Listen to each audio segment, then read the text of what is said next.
Bienvenue sur DFL pour une nouvelle vidéo. Aujourd'hui, je vous présente ici des SCPI que j'apprécie pour un objectif de revenu à long terme. Je précise que je suis un investisseur orienté au rendement avec la recherche de loyer stable et plutôt mensuel de préférence. Et si vous ne savez pas encore ce qu'est une SCPI, j'ai une vidéo que je mets en lien ici dans la description, donc n'hésitez pas à aller la consulter. Je vais les classer sous forme de top 3, donc je vais aller de la troisième à la première. Et en bonus, je vous parlerai de deux SCPI plus récentes que je trouve intéressantes à surveiller. Pour chaque SCPI, je vais regarder les critères principaux que j'utilise personnellement. Donc il y a la capitalisation, le rendement, la durée restante moyenne des baux, le taux d'occupation financier, la répartition géographique et sectorielle, et enfin tout type de frais. Allez, on va commencer par la SCPI top 3 qui est Quorum USA. On y va. Comme son nom l'indique, c'est une SCPI qui investit aux USA principalement, sur la majorité du patrimoine de cette SCPI. Donc là, il y a des frais. Performance, on voit que la performance est très haute, c'est 7,7% sur l'année 2025, donc c'est très élevé. La capitalisation, on la voit ici, c'est 65 millions d'euros, donc c'est une SCPI qui est en train de monter en gamme, qui a pris 160% par rapport au 1er janvier 2025, donc ça part très bien. Ensuite, donc là on va regarder ici le 9,69 années, donc ça c'est la durée moyenne restante des baux, donc ça veut dire que les locataires vont devoir payer encore ça en moyenne donc sur l'ensemble des immeubles, pardon. Le taux d'occupation, donc ça c'est le pourcentage de loyer en fait qui est encaissé, donc c'est 100%, donc tous les loyers payent, tous les locataires payent leur loyer sans problème, il n'y a pas de vacances en fait locatives. La typologique et géographique, donc là on voit que c'est un peu 68%, 32%, bon ça pas très significatif parce que c'est le début de la SCPI, donc il ne faut pas trop forcément regarder ça. Après un petit tour par les frais de la SCPI, donc Quorum c'est donc des frais de souscription de 12%, donc on va payer à la sortie, donc par exemple sur 100 qu'on va payer, ils vont acheter des parts d'immeubles et puis à la sortie, nous déduirons ces 12% qui sont un peu des frais d'acquisition mais qui nous font payer à la sortie. Voilà. Donc après ils ont des frais de gestion donc ils peuvent être assez élevés quand même ici, c'est pour ça aussi que c'est un peu mon top 3. C'est qu'il y a 15,9% hors taxe, hors zone euro. Alors vu que c'est USA, c'est toujours hors zone euro. Donc avec la TVA, ça fait quand même 18% des loyers encaissés. Donc je trouve que c'est quand même pas mal. Alors après, ils prennent aussi en compte les frais de couverture, enfin pas de couverture, mais les frais de change. Voilà, ils prennent tout type de frais en compte, mais quand même c'est quand même important. Sachant que le rendement qui était là-haut, le 7,7, prend déjà en compte ses commissions. Et voilà pour cette SCPI Quorum USA. Maintenant, nous allons passer à la deuxième, donc au top 2. C'est Hirokozen. Donc Hirokozen, donc société Hiroko. On voit que la performance en 2025, elle était de 8,13%. Pareil, c'est très élevé, encore plus élevé que Quorum USA. En plus, cette SCPI, elle est née en novembre 2020, donc elle a 5 ans, contrairement à Quorum USA qui était de fin 2024, donc elle a quand même un peu d'expérience, un peu d'historique, on va dire. Donc, on voit que la capitalisation ici, elle est de 1,3 milliard d'euros, donc c'est quand même conséquent, c'est quand même une SCPI qui a du poids maintenant, et donc ça veut dire qu'il y a de la liquidité aussi dessus sur cette SCPI. Ensuite, là, il y a les détails dividendes, on voit que c'est quand même assez bien réparti, c'est mois par mois, c'est mensuel, comme Quorum USA, comme toutes les SCPI que je vais vous montrer aujourd'hui, c'est avec des dividendes mensuels, donc ça c'est très bien, ça me convient tout à fait. Ensuite, les frais, alors il n'y a pas forcément de frais d'entrée. À la sortie, si vous sortez avant 3 ans, vous payez 6% TTC, des frais comme Quorum USA, donc c'est des frais sur la part, donc on vous déduit 6% du prix de la part, et si vous restez plus de 3 ans, eh bien vous allez payer 0. Voilà, donc ça c'est vraiment très bien. Après, il se rattrape un peu sur les commissions, l'acquisition, l'intermédiation que vous n'avez pas sur Quorum, 3,6%. Les commissions de gestion sont à 14,4%, donc si on fait un peu les sommes qui sont là, on arrive à peu près sur du Quorum, plus ou moins. Donc ensuite, sur les répartitions, la répartition géographique, bon, on voit que c'est quand même très très bien réparti en Europe, hein. On a France et Royaume-Uni qui ont une part importante, mais après c'est réparti aussi sur plein d'autres pays, donc ça c'est quand même vraiment bien pour diluer en fait et diversifier le patrimoine. Ensuite, on a la répartition sectorielle, donc on voit qu'on a quand même pas mal de commerce sur cette SCPI, du bureau et puis d'autres choses comme la santé, des entrepôts, donc pareil, c'est très très bien diversifié, donc ça c'est une preuve de solidité. Là ici, un chiffre important, c'est la durée moyenne des baux, donc ce qu'on a vu tout à l'heure de 8,9 ans, donc ça c'est très bien, c'est quand même relativement long aussi, donc c'est top. Après, on a le taux d'occupation financier, donc ils encaissent 97,37% des loyers, donc ça aussi c'est de bonnes factures, donc c'est très très bien. Et voilà pour cette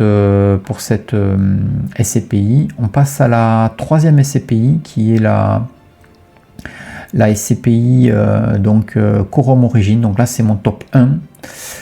C'est un peu voilà, c'est un peu une SCPI qui a pignon sur rue, qui a vraiment une très grande historique, comme on va le voir. Donc déjà, on commence là tout de suite par le rendement, hein. Donc là, c'est le taux de rendement interne, mais le rendement comparable à ce que nous avons vu ailleurs, c'est 6,5% de distribution en 2025. Donc ils vont comprendre les loyers plus les plus-values, hein. Donc il y a les deux dedans. Donc pareil, c'est très très bien. Là, on voit l'évolution au fil des années qui est vraiment, c'est vraiment superbe, quoi. De 6, on est toujours au-dessus de 6, avec des pointes à 11, etc. Donc c'est vraiment très très très solide. Et tout ça avec le Covid en 2020, voilà, des tensions sur l'inflation en 2022, etc. Donc vraiment c'est vraiment très très solide, enfin, je trouve. En termes de capitalisation, nous avons ici 3,8 milliards environ de capitalisation, donc c'est une très très grosse SCPI. Ensuite, donc nous avons sur le patrimoine, on a une durée moyenne des baux restants qui est à peu près de 6 ans, donc c'est bon, c'est moins que les autres, mais c'est normal aussi, c'est une SCPI qui est plus ancienne, donc ça arrive à maturité, les anciennes acquisitions arrivent, voilà, sont arrivées à échéance, donc il va falloir relouer, donc ça prend un peu du temps aussi à relouer et tout ça, mais c'est quand même très bien, 6 ans aussi pour une SCPI de ce calibre, donc où je l'avais pas dit, mais la date de création c'est 2012, donc à 14 ans, hein, donc c'est quand même ancien, on a quand même de l'historique. Là on voit la répartition par secteur, donc on a beaucoup de bureaux, hein. Souvenez-vous, sur Hirokozen c'est plus de commerce et un peu moins de bureaux, alors que là c'est très très bureau, un peu d'hôtellerie, de la logistique, etc. Et là, vous avez la répartition géographique, donc vous avez une très grande diversité, Pays-Bas, Italie, Irlande, etc. Donc c'est très, très bien diversifié, c'est très costaud. Le taux d'occupation financier est de 93,2, donc pour une SCPI qui est ancienne comme ça, enfin relativement ancienne, c'est solide aussi, je trouve.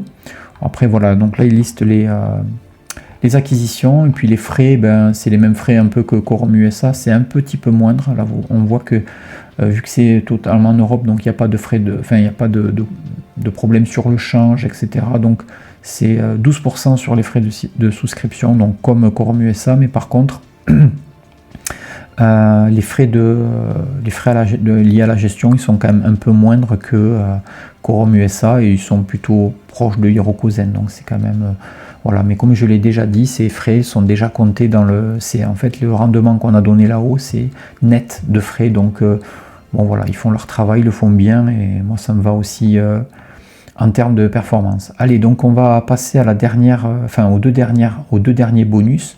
Alors le premier bonus c'est Hiroko Atlas, donc c'est le petit bébé en fait d'Hirokozen, donc très récente cette SCPI, puisqu'elle est de septembre 2025. Donc très très jeune, donc les chiffres sont pas forcément trop comment dire, c'est vraiment juste le départ, hein. Il n'y a pas grand chose à dire. Bon, il y a quand même déjà 30 millions de capitalisation, alors ce qui les différencie de de Hirokozen, c'est que ils ont une stratégie plus agressive en termes de rendement, ils sont moins sur le patrimonial, alors que maintenant Hirokozen ils comptent ça plus sur du patrimonial, pardon, mais ça me va bien, même si sur patrimonial, sur Hirokozen, c'est quand même chouette. Là par contre, cette SCPI là, pareil, les taux ne sont pas forcément significatifs, donc comme je l'ai dit tout à l'heure, ça sera à surveiller, à regarder, mais elle part très très bien avec des dividendes déjà qui sont déjà très très bons, et avec des frais similaires à Hirokozen. Voilà. Allez, on termine par la dernière SCPI, qui est une SCPI bonus, hein, comme je l'appelle. Donc on voit tout de suite que la capitalisation c'est 388 millions d'euros. La société de gestion elle s'appelle Alderan, hein, donc le nom de la SCPI c'est Comet. Cette SCPI est relativement jeune, hein, puisqu'elle est de décembre 2023 où elle a été créée. Donc voilà, ça fait un peu plus de 2 ans, mais c'est quand même relativement récent. Donc là voilà, ça c'est les acquisitions et les cessions. Alors la typologie d'actifs, là on voit que c'est bien réparti entre commerce, bureau, mix, etc. Et que la répartition géographique, elle est aussi bien répartie entre différents pays européens, donc l'Espagne, une forte concentration quand même au Royaume-Uni, mais voilà, c'est aussi, il y a de l'Espagne, il y a de l'Italie, etc. Donc c'est bien aussi. Ensuite, vous avez donc le TOF, c'est-à-dire le taux d'occupation financier qui est aussi très élevé, donc c'est très bien ça. En termes de pourcentage de location, pareil, bon, elle est encore jeune, mais c'est costaud. Ensuite, la durée moyenne restant débôt, donc c'est autour de 10 ans, donc c'est quand même aussi c'est bien. Et ensuite, on va aller faire un petit focus sur les frais.